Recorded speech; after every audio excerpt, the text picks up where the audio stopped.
আব্বা আব্বা কি ঘুমাইছেন? আব্বা ওই রেজাল্টে পাস করছে। এটা পাস করছে? গামা রেজাল্টে ডাক্তারি পাস করছে। গামা রেজাল্ট ডাক্তারি পাস করছে। বেদব কোথাকার স্বামীর নাম কো মুখ হ্যাঁ? এটা পাস করছে? উনি ডাক্তারি পাস করছে। হ্যাঁ তুই শুনলি কেমনে? মাইকিং করতেছে তো, মাইকিং এর আওয়াজ পান নাই? হাই হাই হাই এই যে কি করছে আমরা দেরিতে শুনে পালাইছি, জামাই তো আচ্ছার হয়ে যাবে। তুই তুই তুই তো রেডি হ, আমি আইতেছি। রেডি হ রেডি হ ready ready ready. High high কামটা কি হইলো? হ্যাঁ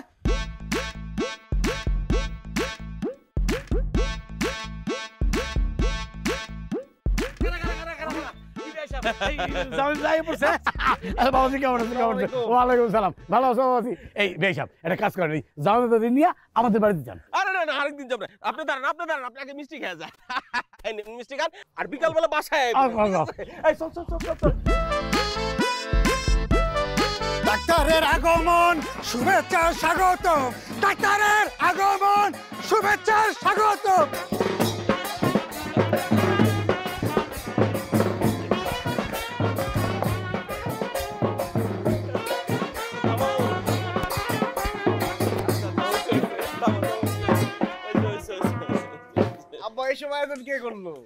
আর এইটা তুই কি করছ? তুই ডাক্তারি পাস করছস, এর লিগে কাকারে বুকের পানাটা এত বড় হয়ে গেছে। এসব তো আমরা ছোট্ট আয়োজন করছি, সামনে আরো অনেক বড় আয়োজন রয়ে গেছে।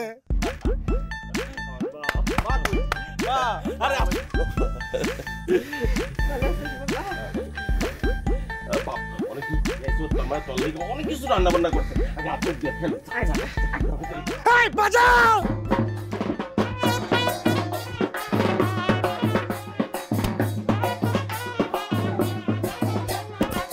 বাজাও বাজাও।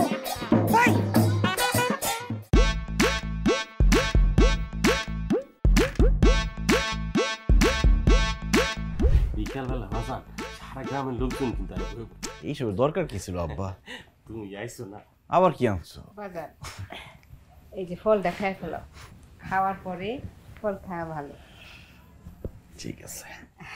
কইতেছিলাম কি বাজান, একটু বিকালবেলা তোমার নিয়ে নানির বাড়ি যাবো তোমার। হ্যাঁ মামাগোর সাথে একটু দেখা সাক্ষাৎ করতে হবে না? তুমি ডাক্তারি পাশ করে আসছো, যদি না যাও তারা তো মন খারাপ করবে। কবে যে পোলা ডাক্তারি পাশ করে আসছে, আসে নাই দেখছো, ভাব দেখায়। আর শোনো বাবা, যাওয়ার সময় অবশ্যই মিষ্টি নিয়ে যাবা, খালি হাতে কিন্তু যাও।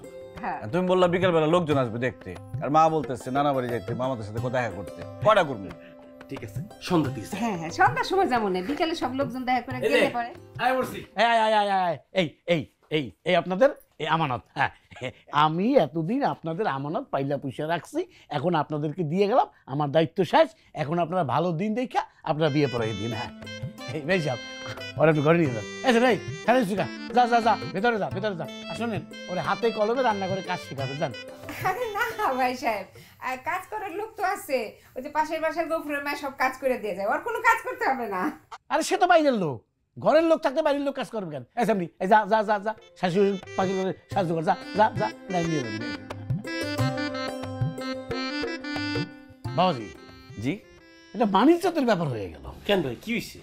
এই যে আমার জামাই ডাক্তারি পাশ করে আসছে, গ্রামের মানুষ সকাল বিকাল তারা দেখতে আসছে, তারা খালি মুখে ফেরত যাচ্ছে, এটা কি ভালো দেখায়?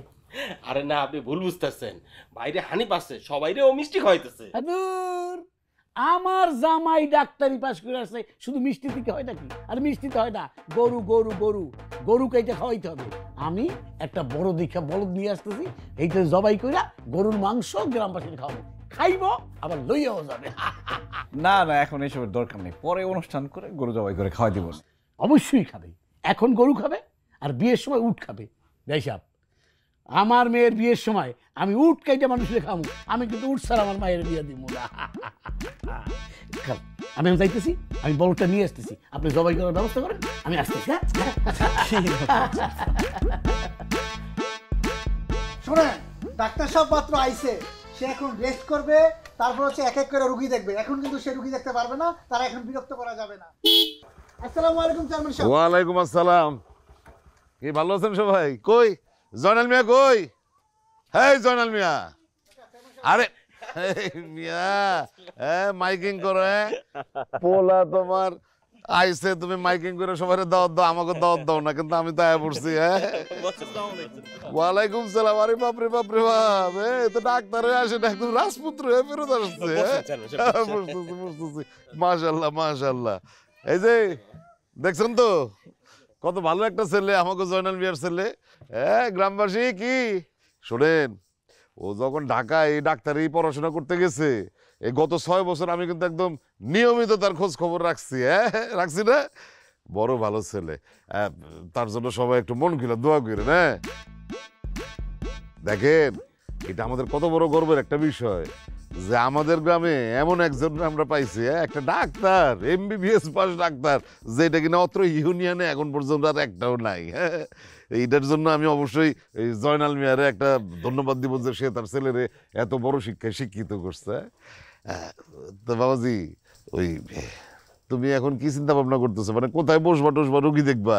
জি চাচা, আমি একটা মেডিকেলে জয়েন করছি, তো ওইটার পাশাপাশি আমি গ্রামেও চিকিৎসা দিব সপ্তাহে 2 দিন। এই যে, আরে তালি দেন না সবাই, বলছি না অনেক ভালো একটা ছেলে। দেখেন ঢাকায় এত বড় একটা চাকরিতে জয়েন করার পরও সে খালি আপনাদের কথা চিন্তা করে সে এইখানে এসে সপ্তাহে রোগী দেখবে। চিন্তা করছেন? আরেকটা জিনিস আপনাদের বলতে ভুলে গেছি, এই যে বাবাজি, হ্যাঁ, সে কিন্তু এই পায়ের নখ থেকে শুরু করে একদম চুলের আগা পর্যন্ত সবকিছুর চিকিৎসা করতে পারে। কাছে কাছে আপনাদের এখন চিকিৎসা নিয়ে কোনো দুশ্চিন্তা নাই। মানে এতদিন তো খালি হাতুড়ে ডাক্তারের চিকিৎসা পাইছেন, এবার গ্রামে বৈশা বিশ্বমানের ডাক্তারের চিকিৎসা নেবেন, বিদেশে আর যাইতে হবে না। রেজাল বাবা, শুনো, ওই তুমি আমার বাড়িতে যাবো, বুঝছো? আমার বাড়ির দরজার সামনে তোমার জন্য আমি একটা ঘর তুলে দেবো, তুমি সেইখানে বৈশা রোগী দেখবা, চেম্বার বানাইবা, ঠিক আছে? কে আপনারা খুশি না? তার একটা তালি দেন। হ্যাঁ, ছোট ভাই, ওই আমার তাহলে একটা সমস্যা একটু দেখে দাও না। আমার যে বসলে উঠতে পারি না, উঠলে বসতে পারি না, কোমরে ব্যথা। চেয়ারম্যান সাহেব, মনে করো যে উঠতে আর বসতে 10 মিনিট জায়গা, রহিমের কাছ থেকে একটা টোটকায় নিয়ে গেছিলাম, কাজ হয় না, তুমি যদি এটা কিছু করে দিতা। না না, ভালো একজন অর্থোপেডিক দেখাইতে হবে। কার্পেডি? মানে এটা আমার ডিপার্টমেন্ট না। মানে তুমি পারবা না? না না, আমার না এটা। এ কি চেয়ারম্যান সাহেব দিয়ে করলো, তুমি বলে পায়ের নখ থেকে মাথা চুল বন্ধ সবই চিকিৎসা করতে পারবা? না না, আমি তো ডার্মাটোলজি আর ভেনোলজি নিয়ে পড়ছি। এটি কি কয়? আরে এরকম ব্যাকুলের মতন কথা বলতেছো কেন? আমি তো বললাম সে বিশ্বমানের ডাক্তার, সে কি আর তোমার উঠা বসার চিকিৎসা করবে? হ্যাঁ, বলদের মতন একটা কথা বলতেছো। বাবাজি, আচ্ছা তুমি না কইলা যে তুমি কিসের ডাক্তার, কি ডার্মোলজি না কি কি কইলা? আমরা তো গ্রামের লোক, সব ডাক্তারি ভাষা বুঝি না, একটু সুন্দর করে বুঝায় বললে সবাই বুঝতাম। চাচা, আমি চর্ম এবং যৌন রোগ নিয়ে পড়াশোনা করছি। হ্যাঁ, সি সি সি সি সি, লাজ লজ্জা কিচ্ছু নাই। এতগুলা মানুষ এখানে বসা, তাদের সামনে থাম করে বলে ফেললো